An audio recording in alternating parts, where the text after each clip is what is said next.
Sabi ko nun, ayoko nang bumalik pa ako sa dating mukha kong kawawa. Ayoko nang bumalik pa kung saan ako lagi yung talo at nagpaparaya. Laging pinagtatabuyan, sinusukuan, tangin ang mundong madaya. Ayoko nang bumalik pa, baka dumating pa ako sa putong hindi ko na kaya. Paano lumaban o umahon?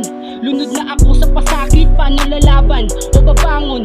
Kung grabe bigat ng pasanin, walang maasahan. Nilalamon na ako ng puot pati galit, pinabayaan na maanod ng alon. Kaya nasa alanganin na naman ang pusong hindi na natuto. Kaya dito na naman ang bagsak, paulit-ulit na lang mga nangyayari. Kaya dibdib na manhid na sa kakasaksak, panay palpak, kaya sadlak na naman ang inabot ang aking katangahan. Lagi nawasak sa kakalaklak, dahil ito lamang hindi ako iniwanan. Pait ng alak na sa akin tumulong kahit na saglit makalimot. Pati na yosi na pampakalma sa bawat mga usok ko na hinihigop. Mga bisyong mali na sa pusong pagod ang nagagawa ay makahilot. Pero bakit nandito ko lagi kung ang mundo'y talagang umiikot? Tangin ng pag-ibig yan nakakagago na. Pag tinaya mo ng lahat ay matatalo ka.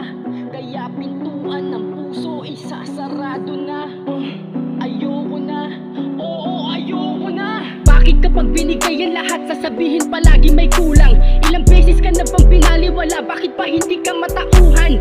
Bakit kapag ibang tao na sa kalagayan mo pinapayuhan? Ngayong ikaw ang nandyan, bakit sarili mo ay di mo magawang matulungan? Nakakulong ulit sa kalungkutan, ngayon gusto mo nang sukuan. Hindi yan ang sagot, may iba pang gamot. Yang puso mo dapat turuan. Ikaw na tong pinagdamutan, kaya tama na yung paghingi mo.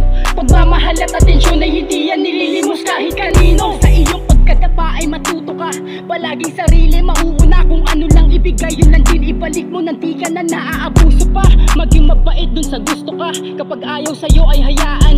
Matuto ka din na baliwalain kapag ang tingin sa'yo wala lang. Tanggapin ang lahat ng mali mo, yakapin mo lang ang sakit. Sige ang mga luha mo'y ubusin hanggang sa ang mga ngiti bumalik. Huwag kang matakot na magsimula ulit, kasama yan sa pagtayo mo. At sa muli mong pagbangon, sakit ng kahapon iwan mo na sa paglayo mo.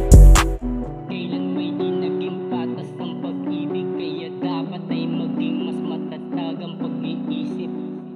Kailan may di naging patas ang pag-ibig, kaya dapat ay maging mas matatag ang pag-iisip.